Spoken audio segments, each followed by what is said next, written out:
الفكر يا إنسان لو أطلقته متأملا في قدرة الرحمن. بسم الله الرحمن الرحيم. الحمد لله رب العالمين، وصلى اللهم على نبينا محمد وعلى آله وأصحابه أجمعين.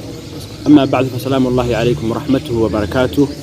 walaalyaal waxaan rabaa waxa weeye inaan ila wadaago inii soo gudbiyo waxa weeye toddoba sifo oo waxa weeye Ilaahay subhanahu wa ta'ala inagu jeclaanayo. dhammaantiin walaalyaal waxa shaka ku jirin inaan jecelnahay Ilaahay subhanahu wa ta'ala inuu jeclaado oo waxa weeye Ilaahay subhanahu wa ta'ala inaga raali noqdo. haddaba haday waxa weeye jecesha Ilaahay subhanahu wa ta'ala waxaan ku rabaa inaan ku sheego toddoba sifo oo Ilaahay subhanahu wa ta'ala uu kugu jeclaanayo. sifada koowaad waxa weeyaan al-ihsaan, inaad ku sifaysnaato wax weeyaan qof wanaagsan aad noqoto oo wax weeyaan samafala oo wax weeyaan khalqiga iyo wax weeyaan khalqiga Ilaahay subhanahu wa ta'ala waxa uu samafala. Ilaahay subhanahu wa ta'ala quraanka waxa uu inoogu tilmaamay wa ahsinu inna Allaha yuhibbul muhsinin, waxa weeyaan samafala oo wanaag sameeya. Ilaahay subhanahu wa ta'ala waxa uu jecel yahay muhsiniinta, ay Ilaahay subhanahu wa ta'ala jecel yahay. aayadka Ilaahay subhanahu wa ta'ala waxa uu ku tilmaamay lil ladina ahsanul husna wa ziyaada, kuwa wax weeyaan wanaag la yimiyo wanaagsanaaday. Ilaahay subhanahu wa ta'ala waxa uu u ballan qaaday inuu siin doono al-husna oo jannada looga jeedo, iyo waxa weeyaan ziyaada oo an-nadru ila wajhi Allah, in waxa weeye Ilaahay subhanahu wa ta'ala arkaya maalinta qiyaame. sida Ilaahay subhanahu wa ta'ala aayadkan ugu tilmaamay wujuhun yawma idin naadira ila rabbiha naadira, wajiyo waxa weeyaan maalinta qiyaamo waa kuwa wax iftiimaya oo Ilaahay subhanahu wa ta'ala arkaya. Nabi Ciisa alayhi salaam waxa uu tilmaamay ليس الإحسان أن تحسن لمن أحسن إليك، إنما الإحسان أن تحسن لمن أساء إليك.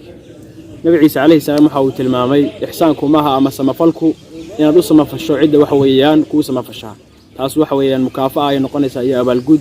إحسانكم وحويان عدة حميساء إن أدو حوي وناجسو وحوي سودويسو تاس أيا وحوي إحسانكم وياي.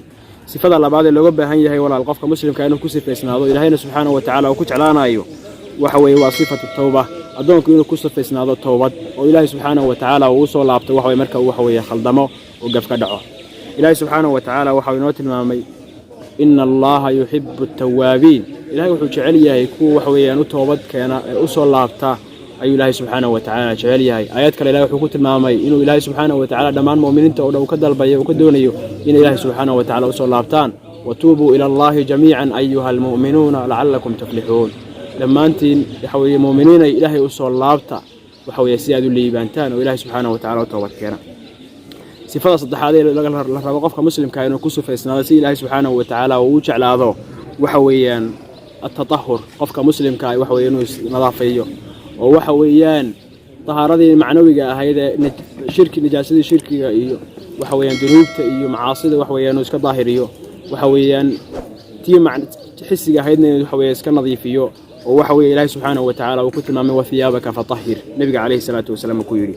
sifada waxa weeyaan walaalayaal afraad ee looga baahan yahay qofka muslimka inuu ku sifaysnaado si Ilaahay subhanahu wa ta'ala uu jeclaado waa sifatu taqwa, inuu waxa weeye adoonku uu noqdo qof Ilaahay subhanahu wa ta'ala ka cabsanaya oo waxa weeye Ilaahay subhanahu wa ta'ala waxa weeye Ilaahay inuu muraaqabeeyo og oo Ilaahay subhanahu wa ta'ala ka cabsanaya sida Ilaahay subhanahu wa ta'ala quraanka uu nagu tilmaamay فإن الله يحب المتقين. إلهي سبحانه وتعالى وحو جعليه حويا ددك متقين تآه إلهي سبحانه وتعالى كعب سذا أي إلهي سبحانه وتعالى جعليه.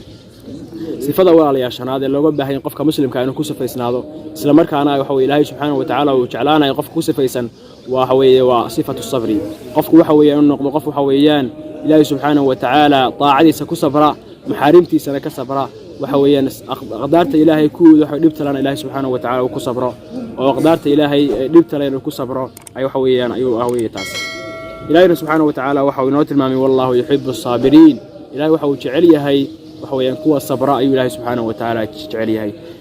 ملائكة مركة وحويان مالنت القيامة أهل الجنة مركة وسوا قلان وحيكون رنيان سلام عليكم بما صبرتم فنعم عقب الدار. نبت قلي كركينا وحويان آهاتو وحوي شيء قاعد وصمتين أيضا ما انتهى شيء أه جنذي مركا الله سبحانه وتعالى وحوي نوت المامي جنذي إنه يكون تيستين بما صبرتم ونعم عقب الدار. صبر كي وحوي صبريين إنه يكون هرين.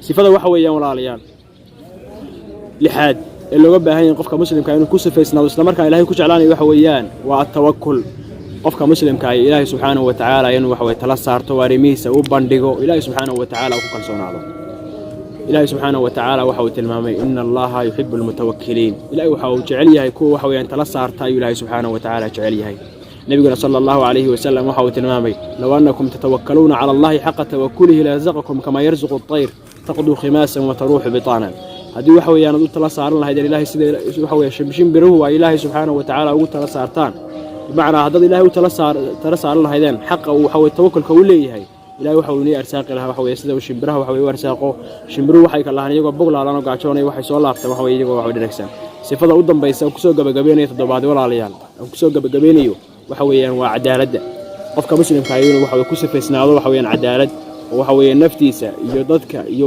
caruurtiisa dhammaan waxa weeye cadaalad waxa weeye kula dhaqmo sidii ilaahay subxaanahu wa tacaala uu tilmaamay inna allaha yuhibbu almuqsidiin ilaahay waxa uu jecel yahay waxa weeye kuwa cadaaladda ku sifaysan ee cadaaladda la yimaada ilaahay baan weydiisanaynaa inuu nagu arsaaqo sifaadka wanaagsan dhammaantood si ilaahay subxaanahu wa tacaala يا إنسان لو أطلقته متأملا في قدرة الرحمن لخضعت إجلالا وتسبيحا له سبحانه رب عظيم الشان